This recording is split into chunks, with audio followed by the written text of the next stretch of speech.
Hi guys and girls.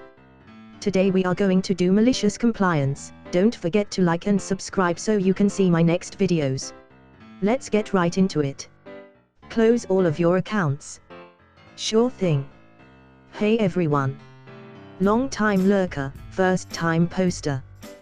This MC comes from my time working at a bank, in their contact center. I literally have hundreds of stories about that place and its customers, but today I'd like to share a story that has always brought a smile to many a suffering customer service co-worker's face about the time we got one back for the good guys. Backstory: I was employed as customer service officer. I'd been with the bank for about 18 months at this point, mostly working afternoon shifts. But recently the bank had moved to a 24-hour customer service model, so while most of the bank would be closed, head office, complaints, credit etc., we were still open. Cast: me, night manager, customer, head of customer relations and retentions. Let me set the scene. 10 p.m, midweek, fluorescent lights flicker overhead, the call board empty and I'm literally counting the seconds left in my shift, ready to go home. Phone call pops onto my screen. I think shit. I always get a call just before I finish. Me, mustering my best customer service voice. Hi, thanks for calling, bank, you're speaking with you/absurd and nihilistic, how can I help you? I hear nothing but dead air, so I start to repeat myself. Hi, you're speaking we. When I hear the tone of voice and words every contact center worker has heard at some point. It just lets you know you're in for a great call, not. Customer, loud sigh. Yes. I'm here. God, what takes you people so long to answer? What are you doing? As noted before, there was no calls on the board. This customer didn't wait in queue. He would have dialed, gone through to the IVR to enter his customer number and PIN before being put through to me. Max 60 seconds. Me, trying to not provoke any further and get this customer off the phone as quickly as I can so I can go home. Oh, I'm sorry about that.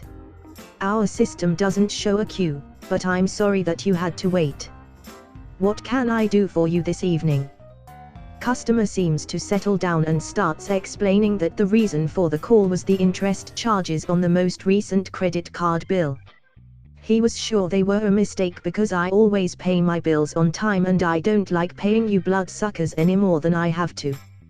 Charming, I know. So I place him on hold to look at his account. I started looking at the payment history, when payments were due /received, what the balances were etc. Then, I quickly looked at the customer's interaction notes. This is where the bank records any contact with the customer as well as any fee waivers, special interest rates etc. And I see an interesting series of notes from colleagues of mine stating things like customer advised interest was charged due to full payment not received by due date. Customer threatened to close all accounts with bank. Manager approved interest waiver.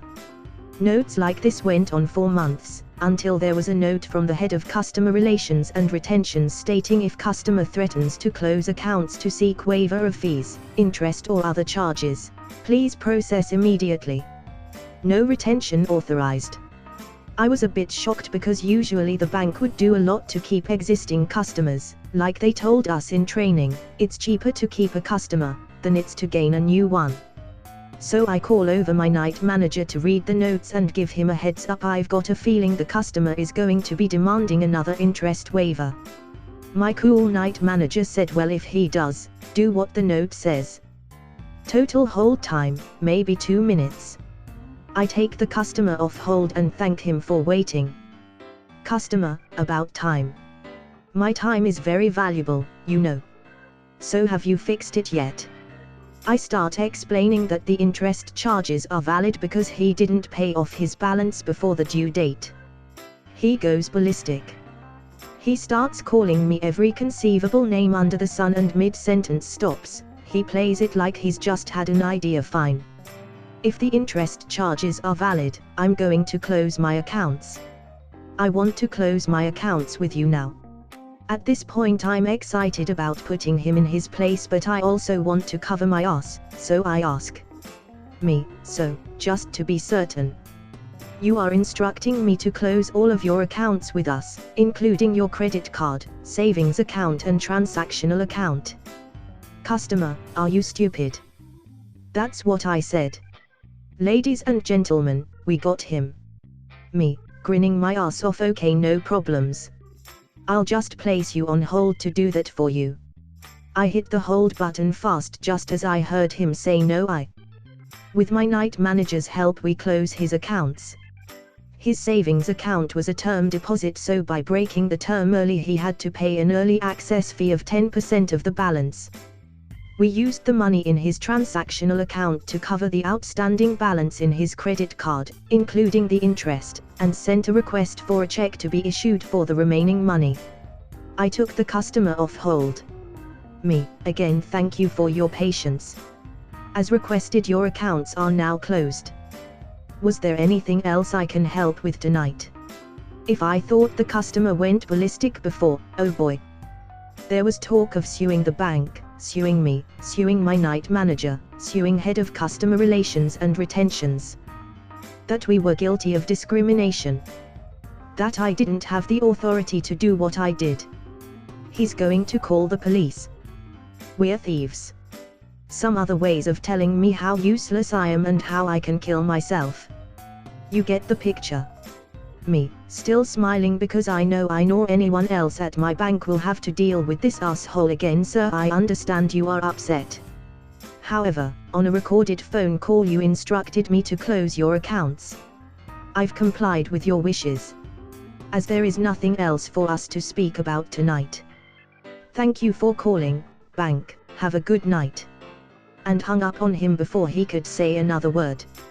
My night manager created an incident report and sent it to head of customer relations and retentions with an attached copy of the call recording. I later found out head of customer relations and retentions sent the customer a letter telling him he was banned from our bank for life due to the vile and disgusting way he had spoken to me. We would never do business with him ever again, and if he called or visited a branch, we would be the ones calling the police. Do you want to know what the total interest charges were that started all this? $30. His term deposit had $20,000 in it.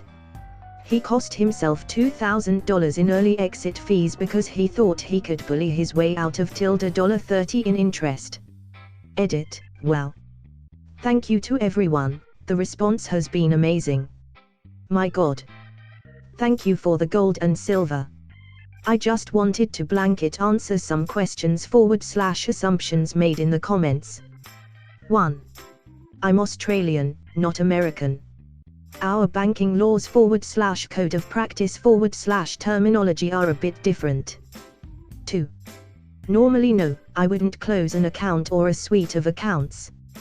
That's something customer relations and retentions would do. But it was outside of their hours of operation, and with the note from the head of the department stating not to retain the customer, I was authorized in the situation to close the accounts. I needed my manager to approve the closures with his RSA passkey. 3. If you close an account with any bank and you owe the bank money, best believe, if you have another account with money in it with the same bank, you have authorized them to use those funds to clear your debt. Check your terms and conditions. 4. I can't remember why the exit fees on the term deposit came out of the principal balance rather than the interest earned. I do remember if the bank created a tailored term deposit for a customer, usually an unusual length of term, higher interest rate, or pays interest before term, it can come with added conditions from the bank. I'm guessing that's what happened in this case. 5. I say long time lurker because I've read Reddit stories for years without an account and finally created one to contribute instead of just consume. 6. I've removed a lot of the acronyms seeing as it annoys so many of you. 7. Thank you everyone for suggesting I should cross-post this to other subreddits.